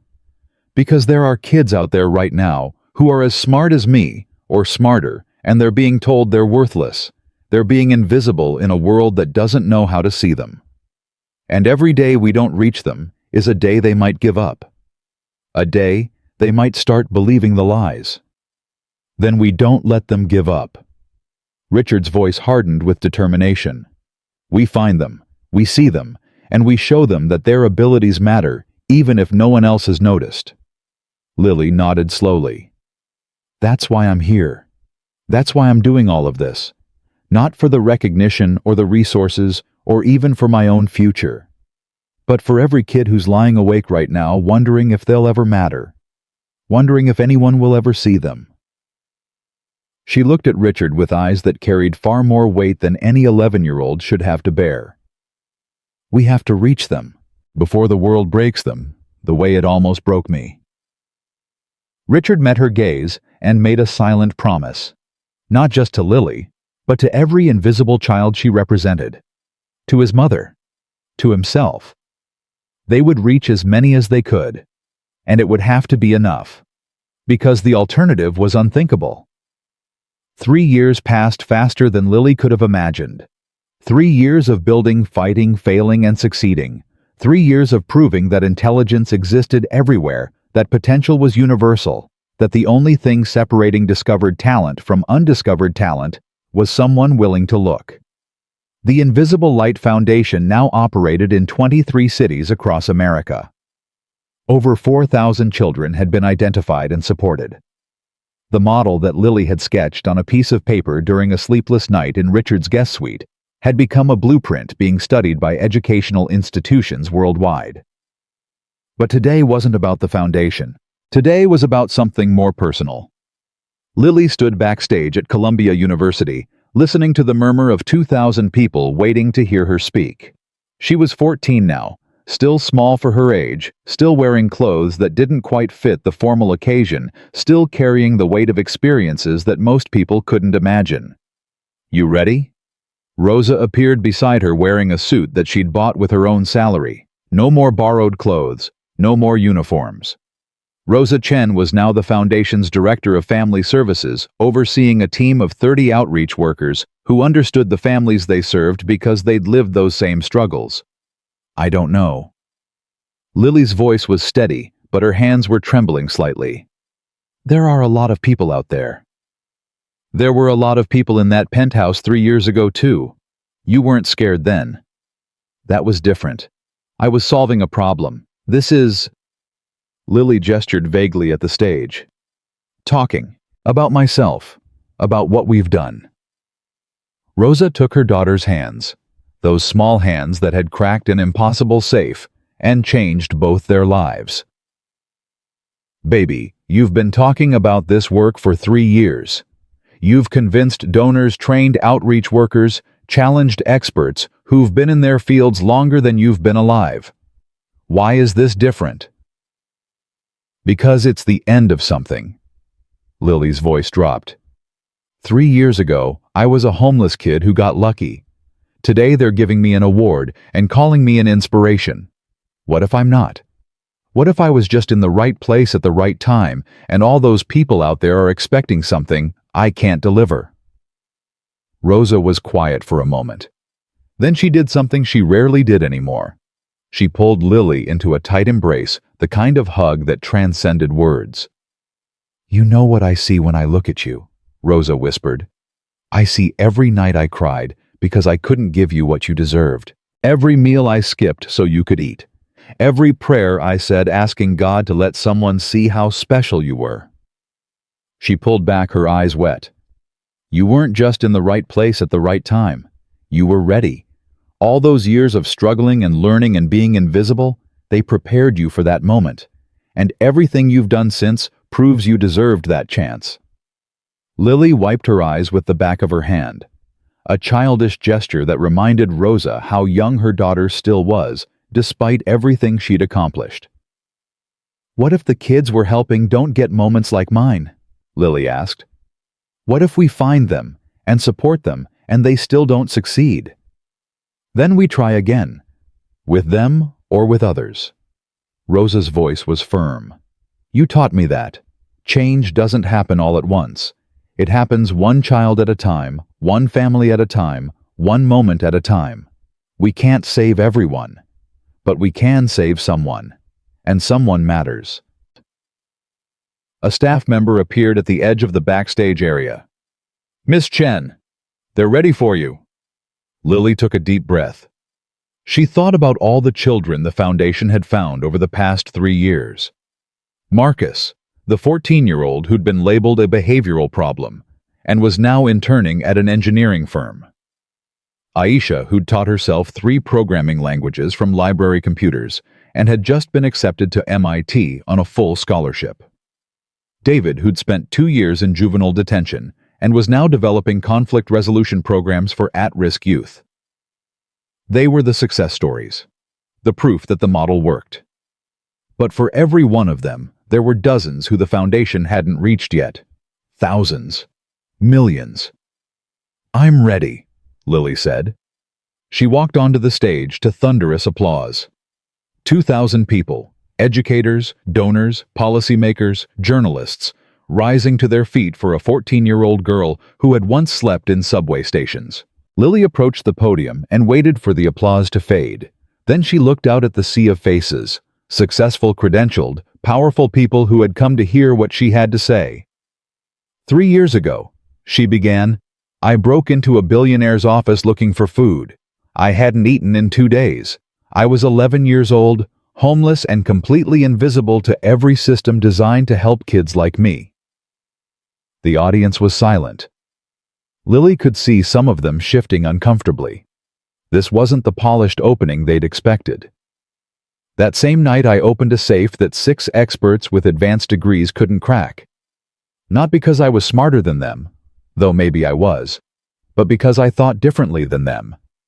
Because my intelligence had developed in response to problems they'd never faced. Because surviving on the streets had taught me to see patterns and find solutions that formal education never covers. She paused, letting the words sink in. Tonight you're giving me an award for innovation in education. I'm honored. but I want to be honest with you. I don't feel like an innovator. I feel like someone who got lucky. Lucky that I happened to break into the right office on the right night. Lucky that the person I encountered was willing to listen to a homeless child instead of calling security. Lucky that my particular abilities happened to match a particular problem at a particular moment. Murmurs rippled through the audience. This wasn't the triumphant narrative they'd come to hear. But here's what I've learned in 3 years of doing this work. Lily continued, her voice growing stronger. Luck isn't random. It's the intersection of preparation and opportunity. I was prepared because 11 years of struggling had forced me to develop abilities I didn't even know I had. And the opportunity came because one person, just one person, was willing to see past my circumstances to my capabilities. She leaned forward slightly. There are millions of kids in America right now who are just as prepared as I was. Just as capable. Just as brilliant in their own ways. They've learned to solve problems that most of you have never faced. They've developed intelligence in environments that would crush most people. They are ready for opportunities that will never come, because nobody is looking for them. The audience was completely still now. Lily could feel the weight of their attention, the discomfort of people being confronted with truths they'd rather not examine. The Invisible Light Foundation has found over 4,000 of these children in 3 years. 4,000 young people whose abilities were being wasted because the systems designed to identify talent couldn't see them. 4,000 potential engineers, scientists, artists, leaders, problem solvers who were invisible, not because their light wasn't shining, but because we weren't looking in the right places. Weish, she clicked to a slide showing faces. Dozens of children from the Foundation's programs. This is Maria. She grew up in a homeless shelter in Chicago and taught herself advanced mathematics by studying patterns in everything around her. She's now working on algorithms that could revolutionize how we predict and prevent infrastructure failures. Another click. This is James. He spent 3 years in foster care, moving between 7 different homes. He used that experience to develop an app that helps social workers track the well-being of children in the system, something that could have helped him if anyone had thought to ask what he needed. Another click. This is Priya. Her parents work 3 jobs between them. She took care of her younger siblings while teaching herself to code. She's created programs that help families in her community access resources they didn't know existed. Lily looked out at the audience. These children didn't need charity. They didn't need sympathy. They needed to be seen. They needed someone to recognize that their abilities were real and valuable and worth developing. They needed what I got 3 years ago, a chance. She stepped away from the podium, moving closer to the edge of the stage. I'm not going to stand here and tell you that our model is perfect. It's not. We're still learning. Still making mistakes. Still figuring out how to find children in circumstances we haven't encountered yet. But what I can tell you, what I know with absolute certainty, is that the talent is there. The intelligence is there. The potential is there. We just have to be willing to look for it in places we've been trained to ignore. The audience was leaning forward now, drawn in by her intensity. When I was 11, I thought there was something wrong with me. I was smart, but nobody believed me. I could solve problems, but nobody gave me problems to solve. I had abilities, but no way to develop them. I thought I was defective. A broken child from a broken family in a broken system. Her voice cracked slightly. It took one night, one person seeing me clearly, to understand that I wasn't broken. The system was broken. The system that looks for intelligence only in certain places, that measures potential only in certain ways, that invests resources only in certain children. That system is broken. And every day it remains broken, we lose innovations that could save lives, solutions that could solve problems, human potential, that could change the world. She returned to the podium, her composure restored. So here's what I'm asking from all of you tonight. Don't just applaud the work we're doing. Don't just write checks to feel good about yourselves. Actually change how you see the world. She looked directly at a group of educational leaders in the front row. If you're an educator, Ask yourself, what kinds of intelligence am I failing to recognize? What students am I overlooking because they don't fit the profiles I've been trained to value? She shifted her gaze to a cluster of business executives. If you're a business leader, ask yourself, what talent am I missing? Because I only recruit from certain schools, certain backgrounds, certain networks. What problems could be solved by people who think differently than everyone I've already hired? She looked at the parents scattered throughout the audience. If you're a parent, ask yourself, am I seeing my child clearly? Am I recognizing their unique abilities, or am I trying to force them into categories that don't fit? Am I supporting who they actually are, or who I think they should be? Lily paused, letting the question settle. The Invisible Light Foundation will keep doing what we do. We'll keep finding children in places nobody else looks. We'll keep developing new ways to recognize and support non-traditional intelligence. We'll keep pushing for systemic change in how society identifies potential. Her voice hardened with determination. But we can't do it alone. We need you, all of you, to start seeing differently. To look at the cleaning woman's daughter and wonder what she might be capable of. To look at the kid in juvenile detention and ask what circumstances created their behavior. To look at the homeless child on the street and remember that they have a mind, a story, abilities that you know nothing about. She clicked to a final slide. A single image of herself at 11, the photograph from her foster care file. Small, scared, invisible. This was me 3 years ago. A child nobody saw, a mind nobody recognized, a future nobody believed in. She looked at the image, then back at the audience. There are millions more just like her right now tonight in every city in this country. The question is, will you see them, or will you walk past, like everyone walked past me, and let that potential disappear into a system that was never designed to find it? Lily stepped back from the podium. The light is there. It's always been there. We just have to open our eyes. The standing ovation lasted 4 minutes, but Lily barely heard it. She was looking at the back of the auditorium where Richard Harrington sat in the last row, the seat he'd chosen, deliberately refusing to take a prominent position at an event honoring someone else's work. Their eyes met across the crowded room. Richard nodded once, a small gesture that carried 3 years of partnership, conflict, growth, and mutual respect. After the ceremony, Lily found him waiting outside the auditorium. "Good speech," Richard said. "It was too long." "Maybe," Richard smiled slightly. "But it needed to be said. All of it." They walked together through the campus, two people who had nothing in common except a shared commitment to seeing what others missed.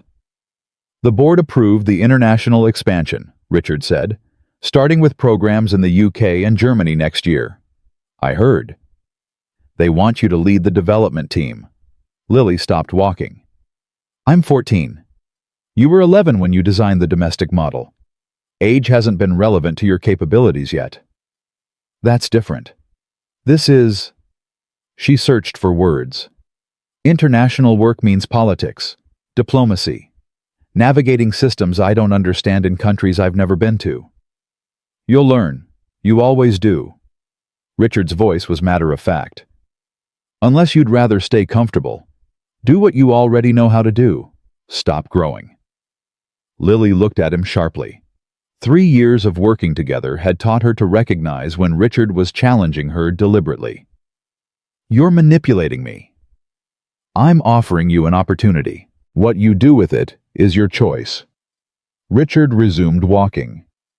"Just like it was your choice to open my safe. Your choice to ask for an hour of my time instead of my money.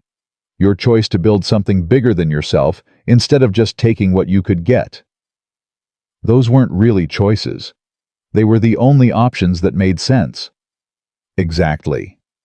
Richard stopped again, turning to face her.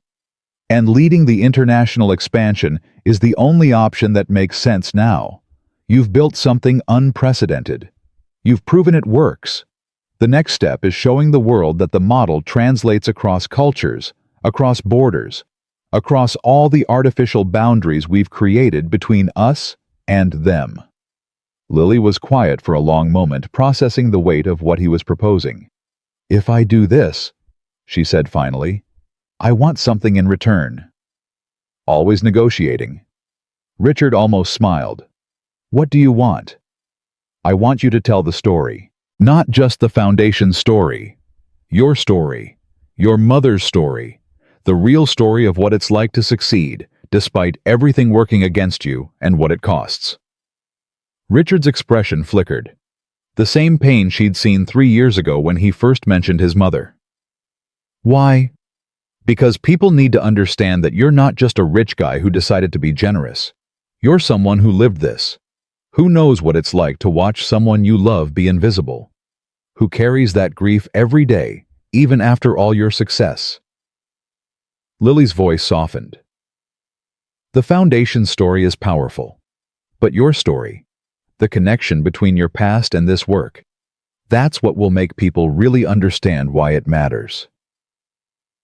Richard was silent for what felt like a very long time. When he spoke, his voice was rough. "That's asking a lot." "I know, but you asked a lot from me 3 years ago.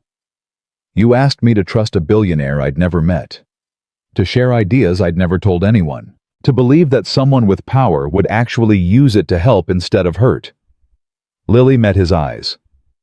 "I'm asking you to trust me the same way, to believe that sharing your story will help more than keeping it private." The campus was quiet around them. Somewhere in the distance, the sounds of the reception continued. The clinking of glasses, the murmur of important people saying important things to each other. "My mother would have hated being a symbol," Richard said quietly. "She just wanted to be a person, a mother, someone whose son succeeded because she worked hard, not because her suffering became a story that inspired strangers." "I understand that, but she's not here to make that choice. You are." Lily's voice was gentle but persistent. "And the question isn't whether she would have wanted to be a symbol. It's whether her story, your story, can help prevent other mothers from having to make the same sacrifices. Other children from having to watch their parents be invisible." Richard turned away, looking out at the city lights beyond the campus. Lily waited. She'd learned patience over the past 3 years, learned that the most important decisions took time, that rushing people toward conclusions rarely produced the results she wanted. Finally, Richard spoke. "When I was 12, my mother missed my school play because she couldn't get off work. She was cleaning offices that night, a building owned by a man whose children went to my school. I watched his kids get picked up in a nice car, and I walked home alone to an empty apartment." His voice was distant remembering. "That night, I promised myself I would become so successful that no one could ever make my mother choose between her job and her child again. I would have so much money, so much power, that the world would have to see her the way I saw her, as someone extraordinary who deserved more than she got." "What happened?" "I kept that promise, except she died before I could fulfill it." Richard's voice cracked. "She spent her whole life being invisible so I could become visible. And by the time I had the resources to change things, she was gone. I couldn't give her back the years she sacrificed. I couldn't make the world see her. I could only honor her," Lily finished, "by making sure other mothers don't have to make the same choice." Richard nodded slowly. "That's what this has been about. From the beginning. Not charity, not generosity. Guilt. Grief. The desperate need to believe her sacrifice meant something." "It does mean something." Lily moved to stand beside him. "Every child we find, every family we help, every person who sees differently because of the work we're doing, that's her legacy, even if she never knew it would exist." "She would have liked you." Richard's voice was barely a whisper. "She would have seen what I almost missed that night. The light that was always there, just waiting for someone to notice." They stood together in silence, two people bound by loss and hope and the stubborn belief that change was possible. "I'll tell the story," Richard said finally. "At the international launch, I'll talk about my mother, about why this work matters to me personally, not just professionally. Thank you. Don't thank me yet. I haven't figured out how to do it without falling apart. You'll figure it out. Lily's voice carried absolute confidence. You always do. Richard laughed, a surprised sound that seemed to catch him off guard. Now you sound like me. I've learned from the best. Lily started walking back toward the reception. Come on, we have donors to charm and politicians to educate. The work doesn't stop just because we're having a moment. Richard followed, shaking his head slightly at the irony of being led by someone a third his age. But as they walked, he felt something he hadn't felt in years. Not just purpose. He'd had that since the foundation began. Something deeper. Something that felt almost like peace. His mother's sacrifice had meant something after all. Not because he'd become rich. Not because he'd built an empire. But because a homeless child had walked into his office on the worst night of his life and shown him what he'd been missing all along. The light that was always there, waiting to be seen. 1 year later, Lily stood before an audience of 3,000 in London, launching the international expansion of the Invisible Light Foundation. Beside her sat Richard Rosa and 12 young people from the Foundation's programs. Living proof that intelligence existed everywhere, that potential was universal, that the only barrier between discovered and undiscovered talent was someone willing to look. Tonight, Lily said, we expand our mission across borders. But the core truth remains the same. Brilliance doesn't respect geography or economics or the circumstances of someone's birth. It emerges wherever human minds engage with human problems. Our job is simply to see it, and to help the world see it too. She looked out at the audience. Leaders from a dozen countries, educators from universities on every continent, families who had traveled to share their stories of children who had been found and supported. My mother used to tell me that the hardest thing about being invisible wasn't the loneliness. It was the doubt. Wondering if maybe everyone else was right. Maybe she really wasn't worth seeing. Maybe her sacrifices really didn't matter. Maybe the world knew something about her value that she didn't know herself. Rosa, sitting in the front row, wiped tears from her eyes. 3 years of partnership with her daughter had changed her in ways she was still discovering. She was no longer a cleaning woman hoping to survive. She was a leader helping other families believe in possibilities they'd been taught to dismiss. The greatest gift we can give any child, Lily continued, is the knowledge that they are seen, that their abilities matter, that their potential is real, even if no one else has recognized it yet. Because once a child truly believes in their own light, once they understand that they're not broken, the systems around them are broken, nothing can stop them. She clicked to a slide showing the Foundation's impact. Numbers that represented thousands of individual stories of talent discovered and developed. In 4 years, we found over 6,000 children with exceptional abilities in non-traditional circumstances. 6,000 young people who are now engineers, artists, scientists, leaders, problem solvers, innovators. 6,000 lights that were always shining but had never been seen. She looked at the 12 young people sitting beside her on stage, each one a story of near miss of potential, almost lost of intelligence, almost wasted. But we're just beginning.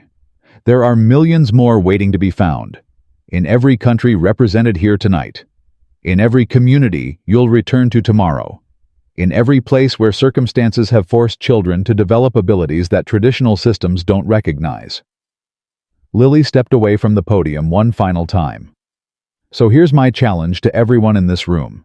Don't just support this work from a distance. Don't just write checks and feel virtuous. Go home and look differently. At the children in your schools, the young people in your communities, the families struggling in your neighborhoods. Look at them. Really look. And ask yourself what you might be missing. Her voice carried across the silent auditorium with absolute conviction. Because the next child who changes the world might be invisible right now, waiting in a homeless shelter, or a foster home, or a classroom where nobody expects anything from them.